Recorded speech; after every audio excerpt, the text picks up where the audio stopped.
All right, guys, we are back with 7.3 tolerances. We're going to talk about tolerances today. So, a tolerance is an acceptable amount of dimensional variation that will still allow an object to function correctly. That's its definition. Learn it, know it, and I'll explain it here in a second. When parts are manufactured, variation is not avoidable. There's always going to be some degree of manufacturing. Even if the parts are being made on the same manufacturing line, variations will occur. The tolerances are used to define the degree of variation that is considered acceptable. And tolerances will be indicated on drawings so that the people that are manufacturing the parts know what level of tolerances are acceptable. The reason why we want these tolerances to be within a specific range is that way later, if we need to change out a part with a replacement part, it's going to be made with the same tolerances and then it will fit, making it interchangeable. Think about replacement parts on a car. They have to fit. So even though a car may have been made 5 years earlier, the new part still fits because there are an agreed upon set of tolerances. Now, there are two things about tolerances that you need to understand. We don't want tolerances to be so large that the part won't work because it's far too large. We also, on the other hand, don't want the tolerance to be so small that the precision in manufacturing is going to cause manufacturing to slow down. It will cause rejection of parts because they don't fall within that tolerance, ultimately leading to a more expensive part. So there has to be a balance in there. We want some degree of tolerance, but not so much that we can't actually make the part. Bottom line, don't specify a tolerance smaller than is necessary. So there are three basic different types of tolerances on our working drawings that we're going to talk about. The first one is, sorry guys,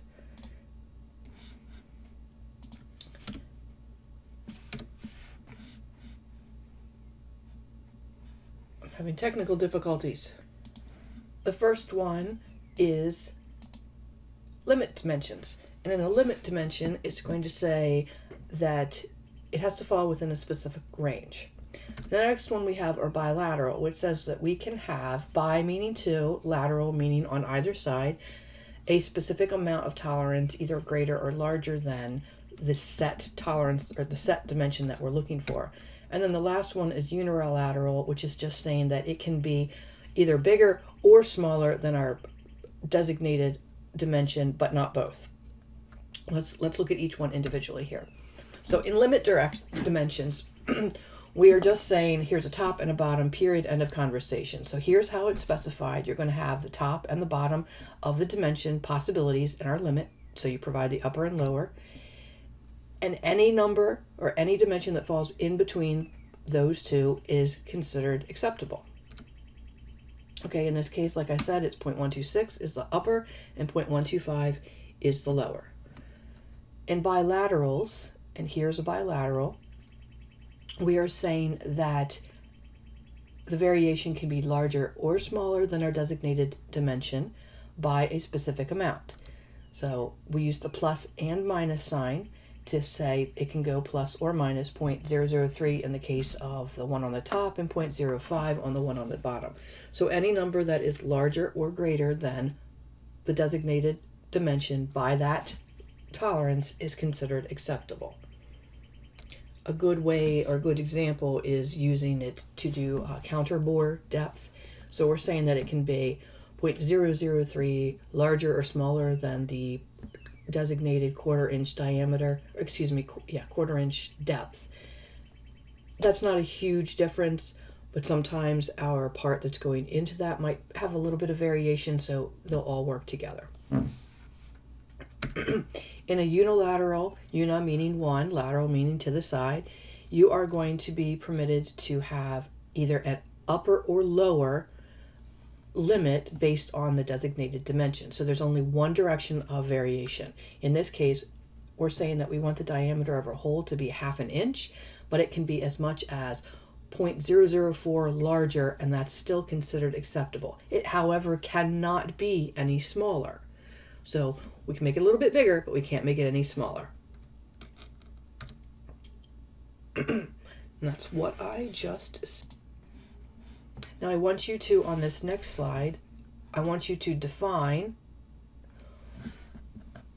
what type of tolerance each one of these is. So this is going to be number 1, and this is going to be number 2, and this will be number 3.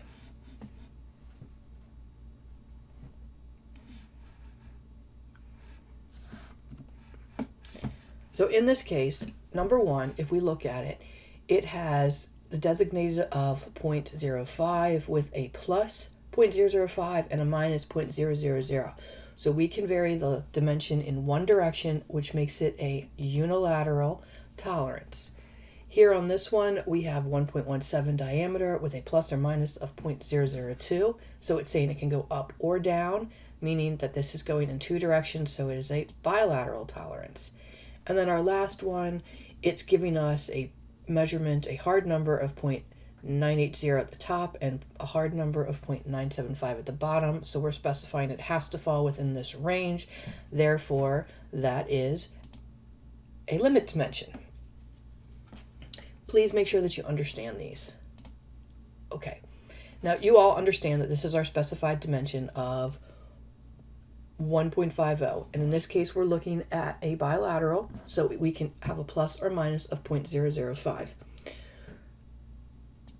So what we've got here, this is basic information.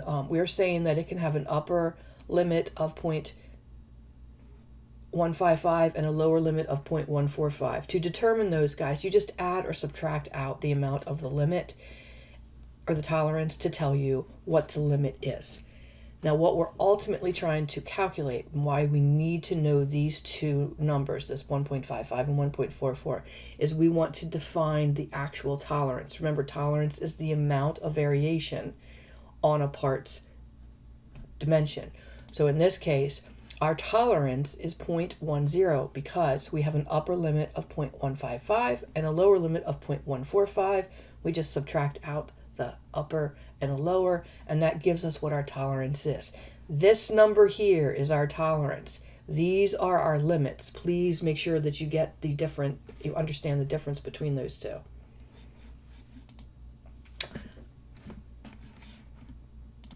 Just a little visual to help you understand it. So if this is our designated distance or dimension, and we're saying that it has a tolerance of plus or minus 0.05, so that means our upper limit is going to be, our upper limit is going to add 0.05, giving us a total of 1.55 for our upper limit, and our lower is going to be subtraction of 0.05, which is going to put our lower limit at 0.45. So that's what that means when you see the plus or minus, okay? And then again, we do the same calculation, subtract out the lower from the upper to get our tolerance of 0.01.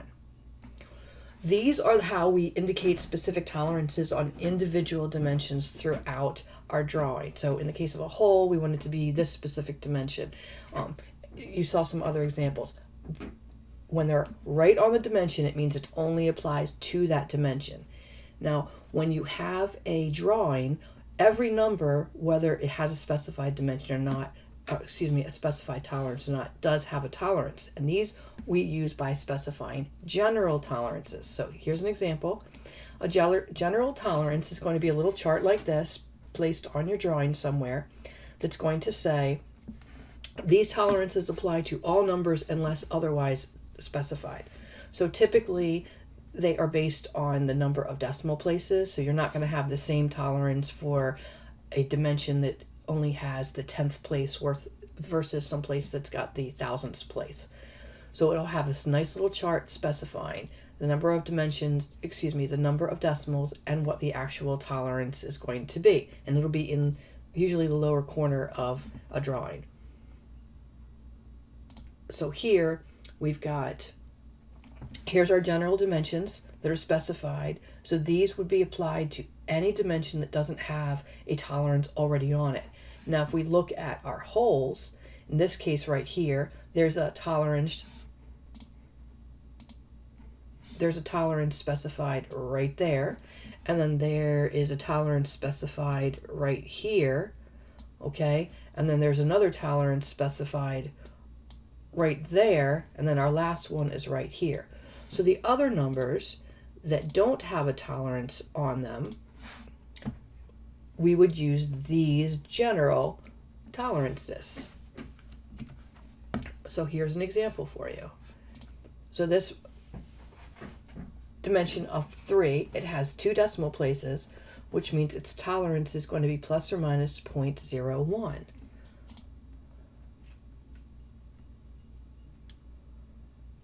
So if we calculate its limit, its upper limit is going to be, it's going to be 3 plus 0.01, so its upper limit is 0.101. Its lower limit is going to be 3 minus 0.01, so 0.299. We subtract those two out, these two right here, and we're going to get a tolerance of 0.02. Now, anytime we have parts that are manufactured and they fall out of the tolerance, they're rejected. They're thrown out. They're no good.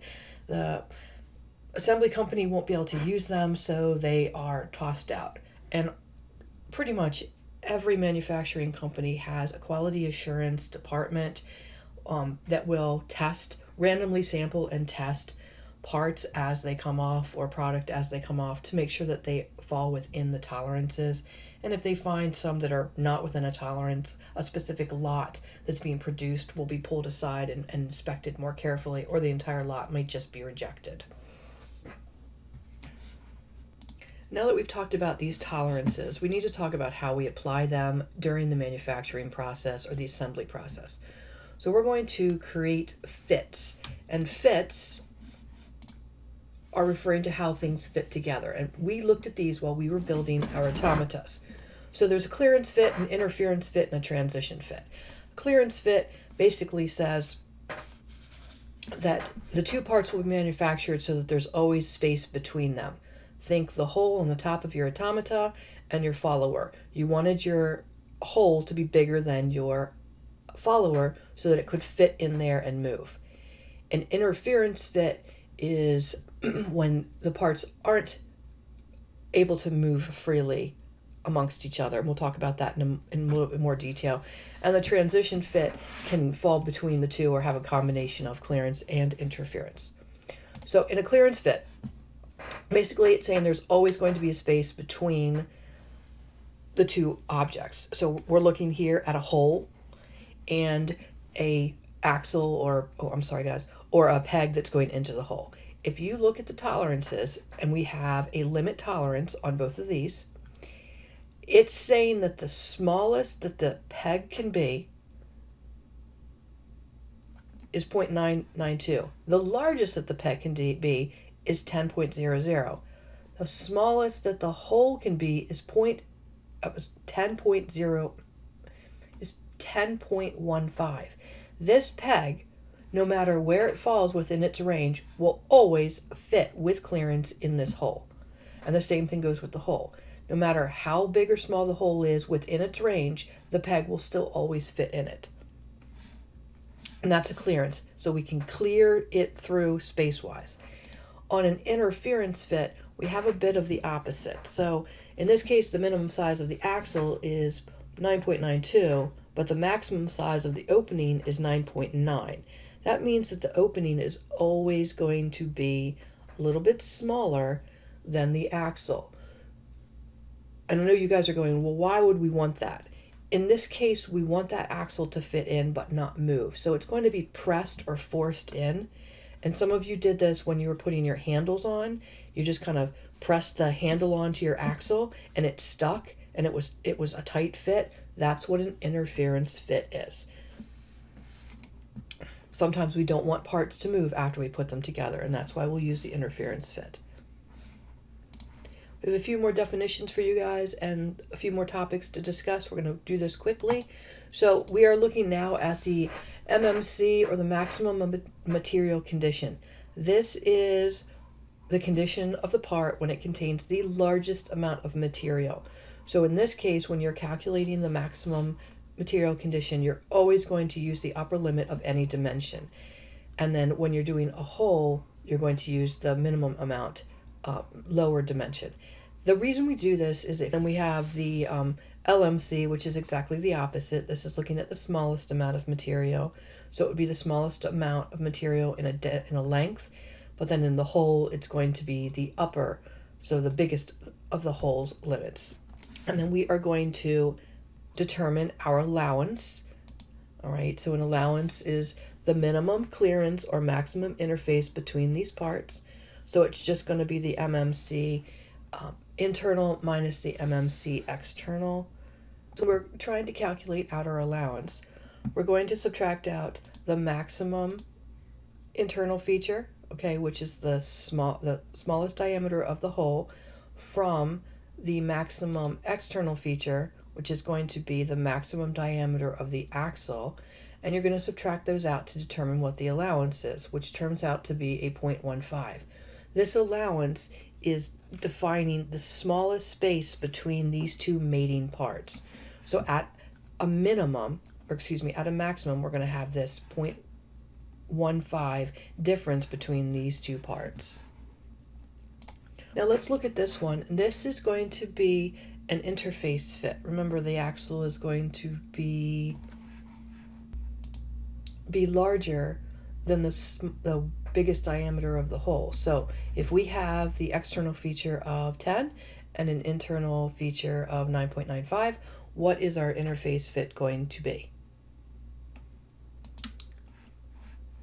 So if we subtract out those two numbers, our internal from our external, we end up with negative 0.15, which means that there is going to be a negative 0.15 allowance. The axle's still going to be bigger, but only at a most of 0.15 bigger than the hole that it's trying to go into. So a certain amount of force is going to have to be applied to get this axle into this hole. Okay, so last slide here. In general, the more sig figs you've got on a dimension, the tighter the tolerance is going to be. And if you make tolerances too precise, then it's going to increase your manufacturing costs. So you want to dimension things as precisely as possible with the lowest amount of tolerance as possible, so that things will fit together but not cost more than you need to have it. All right, guys. Now that we finished the video, you're going to be going to activity 7.3 tolerances, and you're going to be doing some of it, but not all of it. You will be completing number 1, parts A, B, and D. There is a document on a backpack that you can use to fill this out. I will have already put in the letters that number C or letter C tells you to do, and then I will have already added in some charts that you just have to fill out. So that'll make things a little bit more streamlined. Then you are going to do number 2, A through E. That's alpha through echo. So you do not have to do F and G. And then on number 3, you're going to do the whole thing, which is only one question. Number 4, you're just going to do A and B. Actually, you're also doing C and D. And then number 5, this is taking you back into Inventor, where you're going to pull up this whole block that you made ages ago, or you might need to remake it if you don't have it. And then you're going to be changing some of the dimensioning based on these instructions and adding in some tolerances. I will be adding in a brief video on my YouTube channel on how to change tolerances and put tolerances in after you've done dimensioning. It's pretty straightforward once you've done it 1 or 2 times. I also want to show you this down here. This will walk you through how to do it. This instruction is out of place, so you're going to right click edit, and then a pop-up window will pop up, and you have to choose the second tab that's talking about tolerances before you can see the override display value. So you might have to poke around a little bit if you're following this. Otherwise, just check out my video. The updated number 5, updated dimension drawing that you're going to do, that will be turned into OneDrive as a PDF. I can't emphasize that enough. You turn in a drawing file, I'm not going to accept it. So turn it in as a PDF. Remember, you go to File, Save As, and then you can change save copy as, and at the bottom you can change the type from a dimension, from an IDW to a PDF. I'll put another video on YouTube on how to do that as well. All right, if you have questions, shoot me emails. Good luck.